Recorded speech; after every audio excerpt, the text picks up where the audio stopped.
Okay, it's the last football Friday of this football season, and our score right now is I have 10 points because I got lucky last time, and you got 9. So really, the winner of the next one wins the whole thing. Yep. And we just checked the spread. It's a pick'em, true pick'em. So the winner wins. Which So if we is both fun. take the same team, then you Then I automatically win. Oh, I right? like that. Okay. But if we don't, then if we both like the same team, then we should flip a quarter and figure out who gets who in the zoo, and then that's probably will determine whose charity gets the money. So let's go. Who do you got? I want the Eagles, man. I think they're hot. I think they got it. I think they're too strong for Kansas City. I'm a Raiders fan. Don't hate me for it. I fucking hate the Chiefs. I will cheer for anybody. I'll cheer for anybody except for the Chiefs. So I am taking the Eagles. So if we have to flip that quarter right there to see who wins, I hope I don't get the Chiefs. So let's figure it out. Let's All go. right. I'm All ready. right. I'll take my medicine. But I guess at least if the Chiefs do hit, then at least. So wait. What are you taking? Heads or tails? I'm gonna flip it. I flip it. You call it. Oh, okay. Okay. Okay. Ready? Let's go. Heads. You got it. It's heads. Eagles. Well, we knew that. Yeah. Eagles. All right. He All gets right. heads. Now you're gonna really. If the Chiefs win, man, I'm gonna really hate him. And he seems like a nice person, but I can't stand Patrick Mahomes, man. I just can't stand him. I just can't stand any of those Chiefs. Yeah. So it is what it is. I'm not usually a hater of a person, but I guess I do let my football get the best of me sometimes. Well, okay. Well, so if I win, I want you and your family or whoever does it to spend that $200 to make your own blessed bags, however you want to do it. Okay. Something like I said a few weeks ago, my wife started doing, and we've been handing them out to people. I'm all out. I got to make more myself. Okay. But I think it's something cool that I think a lot of people could do out there. So that's what, if I win, that's what I want you to do with the 200. How about for you? If I win $200, I want it to go to Camp River Run. Okay. They got a little sweet spot in my heart, I guess. I love that organization. And if anybody doesn't know what Camp River Run is, it's basically it's a nonprofit. Basically, what they do is they set up camping experiences for kids that have very sensitive medical issues. So basically allows kids that normally probably couldn't go camping because they'd have to have a doctor or somebody with them. And so they have this camp. They do it once a year in the summer, and they bring a bunch of they bring doctors, they bring nurses, they bring volunteers, and they take a bunch of kids that probably could never go to camp or never go out in the outdoors for an extended period of time, especially a few days, and they give them like the outdoor camping experience. It's like, to me, you're dealing with kids that have issues that, most adults couldn't deal with, and they're battling, and so that's my where I want the $200 to go to. Awesome. And they do have, Camp River Run has their annual dinner the 25th of this month. So if anyone hears this and wants to look them up, wants to contribute, they also have donation opportunities coming up in a few weeks. Yeah, awesome. All right. We got the Q&A. We got some Q&A. I got 2 questions for you, Brett. We'll start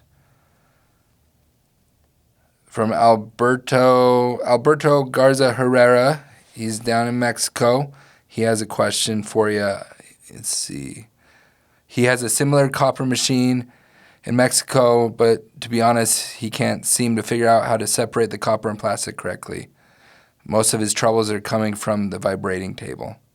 What advice do you got for him?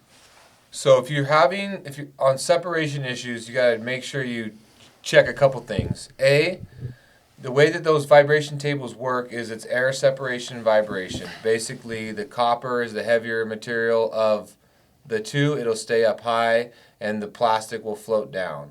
So if you're having a hard time getting it separated, you have to check the angle of your table. make sure Because it's that on a slant. it's on a slant. To So let you got to gravity make sure help that you. angle is correct, right? Next thing you got to check is your vent. On the table? It's basically got mini micro holes, basically like vents, right? So you're pushing air up through the table. You've got to make sure that that vent screen is not plugged. Ours is braced with line, basically so you can create pockets over time in the vent shield. So you want to make sure that's tight and basically stapled or welded or out whatever your vent is set up, however it's set up, so that and clean because your air has got to be able to come through and be able to really separate the plastic and the copper, and so your table's got to be angled correctly. And then you got to make sure air is getting through because that's what's going to blow it apart and blow the plastic and push it apart so then the vibration can do its job. I got a question on that. Shoot. On when you're chopping, say, like an MCM versus chopping like a comm wire, are those going to be different settings that they need to make? The speed, the vibration as well. And then depending on how your table is, if you have, a smaller wire chopping line or like a huge wire chopping line, you're going to have basically sections of that table that are sectioned off, like A, B, C, D, just so you can kind of understand it. So your top section is going to be your cleanest, most separated material. Then you're going to have basically a section out of the middle or two that are rerun materials. So they're going to go right back through your. They need to go through a few times. Right back. Well, right back to the separation table, or your third one will go right back through the grind. Basically, through the set of knives, cut maybe one or twice more, then back up to the separation table. So it's speed, it's angle of the table, and it's making sure that air is pushing through to make sure. So check those things first. All right. Thank you for the question. Thank you, Brett. We got one more for everybody. This is from Stephen Bove. He says, how do you know which catalytic converter has platinum, palladium, and rhodium? I am an amateur scrapper out in New York thinking of growing to a company. Disclaimer, everything I get is obtained legally. Thank you. We appreciate the legal component. Thank you for the disclaimer. Yep. Converters, if you're looking for platinum-rich converters, they're going to be on most of your big trucks. Diesel trucks, semi-trucks. Platinum is more geared towards diesel trucks, right? Or just towards bigger vehicles in general. Diesel primarily. Palladium and rhodium is going to be found more in your automotive, your cars, your hybrids, and your auto catalysts, right? Because especially rhodium, that's really what is the key to reducing the NOx emissions, right? So rhodium got introduced, and it's great at its job. That's what rhodium does, and that's why these new generation vehicles are so valuable. On the converters, are so valuable is because they have a significant amount more palladium. They've got some platinum in it, but it's very heavily loaded palladium and rhodium. Yeah. So hybrid vehicles are some of your better converters because hybrids have a ton of cold starts. So basically, what pushes the most emissions out of your exhaust pipe is when the start of the vehicle. Well, anybody that's been in a hybrid type vehicle, it starts, it stops, then it runs off a battery, and then it starts, and then it stops, and then it runs. So it's always starting and stopping. Well, that's why those are more heavily loaded with rhodium and palladium. And they're gasoline powered, right? So even your vehicles with the auto stops, like my truck. Yes, it stops. It's not a hybrid, but it stops at stop signs. It has a lot of start stops. It's a newer truck, and it's a gas. Yeah. Right. So yes, those three factors are going to play heavily. So mine have a lot more palladium and rhodium in them. Yes. Okay. Correct. So I think if you're talking and to go into like which ones have specific loadings, that's a lot of. Auto manufacturers don't like that information out there. They don't want you to know how because it's a proprietary blend per manufacturer, right?